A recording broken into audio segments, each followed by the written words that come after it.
우리가 잘 아는 속담 가운데 믿는 도끼에 발등 찍힌다라는 그런 말이 있습니다.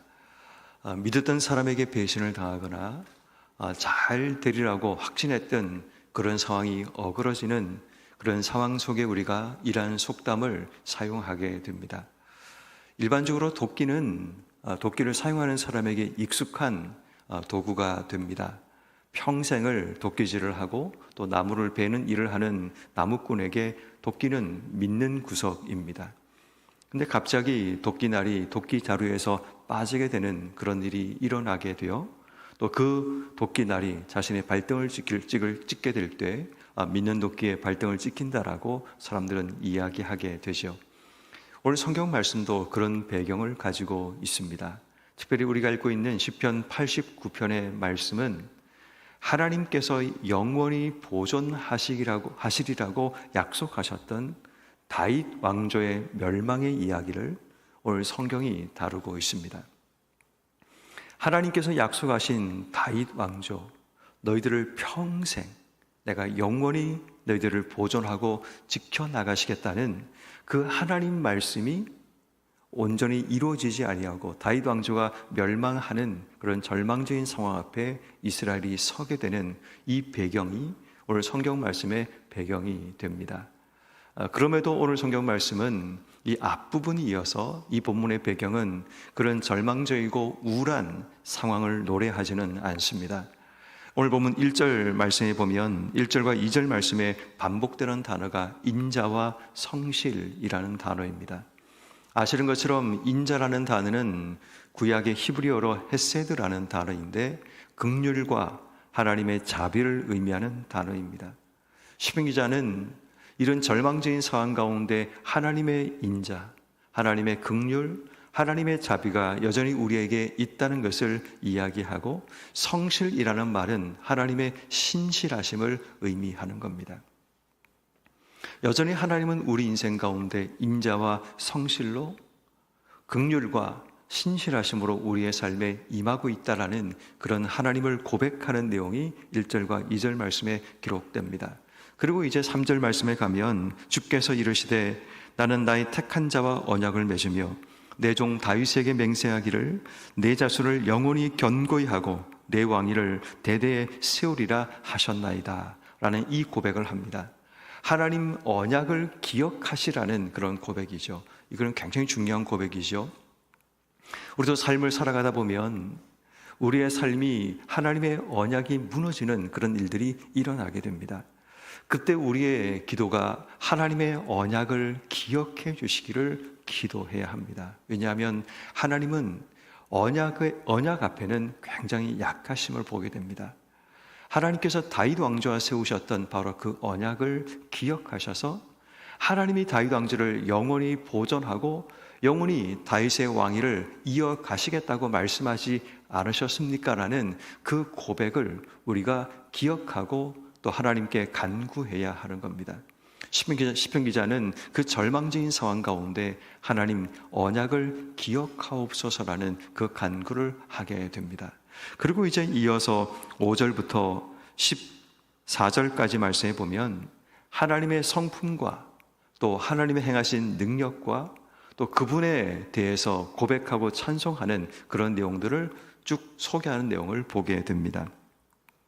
5절 이하의 말씀에도 보면 주의 기이한 일을 하늘이 찬양하고 주의 성실도 거룩한 자의 모임 가운데 찬양하고 누가 여호와와 비교할 수 있고 여호와 같은 자가 누구입니까? 라고 하나님의 성품을 노래하는 장면이 등장합니다. 그리고 이제 9절 이하의 말씀에 보면 동일하게 여호와의 능력을 소개하는데 주께서 파도를 다스리시고 파도가 일어날 때 잔잔하게 하시고 또 10절 말씀에 보면 주께서 라합을 죽임을 당한 자같이 깨뜨리시고 여기서 말하는 라합이라는 것은 그 당시 사람들이 알고 있고 믿고 있던 바다 괴물 같은 것을 이야기합니다. 바다를 흉흉하게 만드는 그런 존재. 앞서 있는 9절 말씀에 파도가 치고 또 파도가 일어나는 그 상황이 바로 라합이라는 괴물이 이 바다의 파도를 움직인다고 그 당시 사람들은 믿고 있었습니다. 그래서 하나님께서 그 라합을 깨뜨리시고 또 주의 원수를 능력의 발로 흩을 수 있는 분이다라는 것을 시편 기자가 지금 고백하고 있는 겁니다. 그리고 11절부터 14절까지도 계속해서 하나님이 어떤 분인가, 그 하나님의 성품과 하나님의 능력을 고백하는데, 특별히 14절 말씀, 우리가 잘 아는 말씀이기도 하죠. 의와 공의가 주의 보좌의 기초이고 인자하심과 진실하심이 주 앞에 있나이다. 의와 공의로 우리를 다스리게 되면 우리는 이런 결과가 당연한 겁니다라는 고백입니다. 하나님의 의와 공의로 우리를 다스리는 주의 보좌의 기초인 의와 공의가 우리를 다스리면 죄 가운데 있던 우리에게 주어지는 현실은 이와 같은 결과로 가야 되지만, 시편 기자가 고백하고 있는 내용은 그 뒤의 내용입니다. 인자와 진리가 주 앞에 있나이다.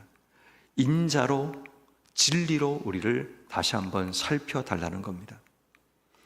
하나님의 속성이 의와 공의이지만 하나님께서 우리를 하나님의 공의로만, 하나님의 의로만 우리를 바라보지 말고 하나님의 사랑으로, 긍휼로, 하나님의 자비하심으로 우리를 향해 달라는 간구를 하고 있는 겁니다.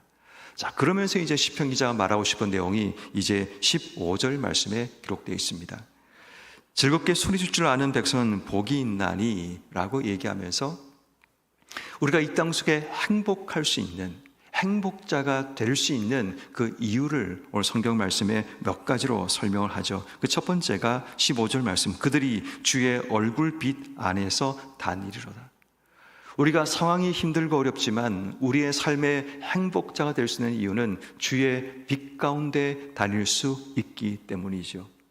비록 상황이 우리를 절망하게 만들고 우리 앞에 주어지는 상황이 내가 원하는 상황이 펼쳐지지 않을지라도 지금 우리가 어디 있느냐가 중요하다는 겁니다.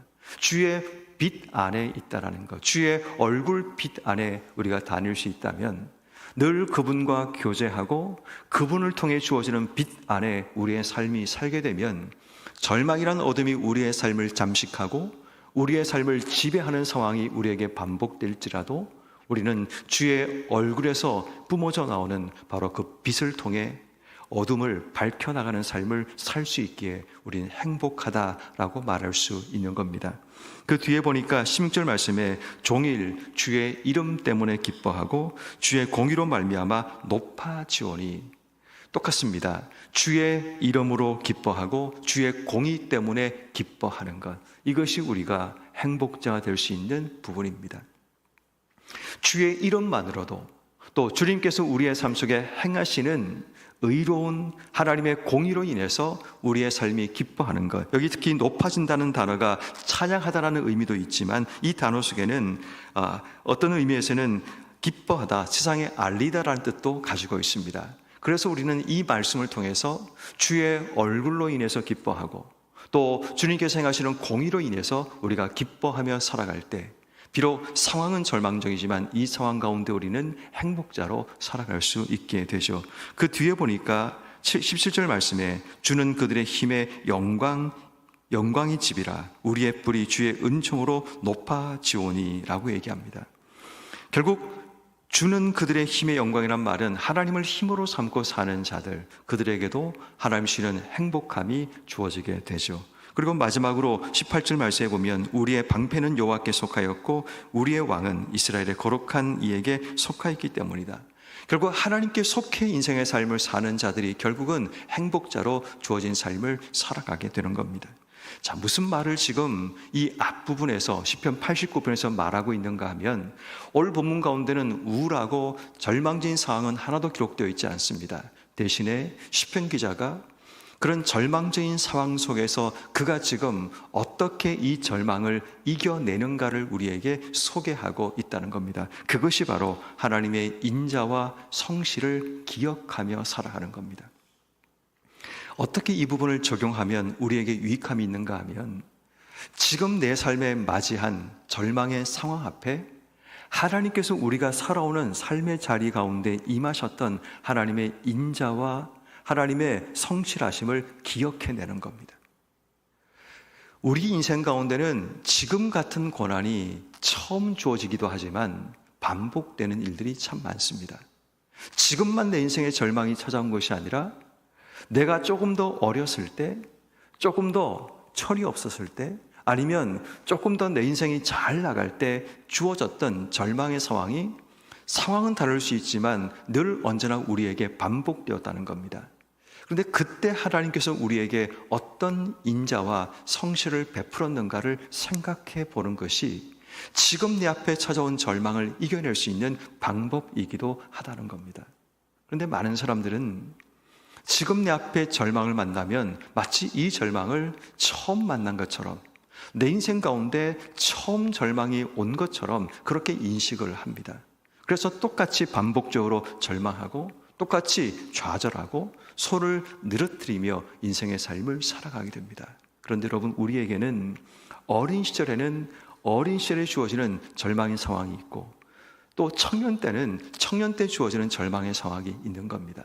그렇다면 여러분, 우리 인생은 늘 이 절망의 상황을 반복하며 살아온 겁니다. 그렇다면 지금 우리가 맞이하는 절망의 상황 가운데 우리가 기억해내야 될 중요한 것은 하나님께서 내 인생 가운데 임하셨던 하나님의 인자와 성실을 기억해내는 겁니다.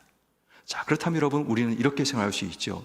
나는 하나님의 인자와 성실을 경험한 적이 별로 없습니다 라고 말하는 분도 있을 수 있습니다. 그런데 여러분, 경험하지 못한 게 아니라 그렇게 읽어내지 못했다는 거죠. 하나님의 은혜는 우리를 지으시고 이 땅 속에 보내신 시작부터 지금까지 하나님의 은혜가 우리의 삶을 흐르고 있습니다. 근데 문제는 그것을 은혜로 바라보는 시각이 열리지 않으면, 그것을 하나님의 은혜라고 내가 선포하고 고백하지 않을 때까지 그것은 우리에게 은혜로 남지 않습니다. 다시 말해 고통스럽고 끔찍한 기억으로 우리 속에 남습니다. 근데 그 끔찍하고 고통스러운 기억들을 하나님의 인자와 성실의 현장으로 바꿔내는 것은 우리가 해야 될 영역입니다.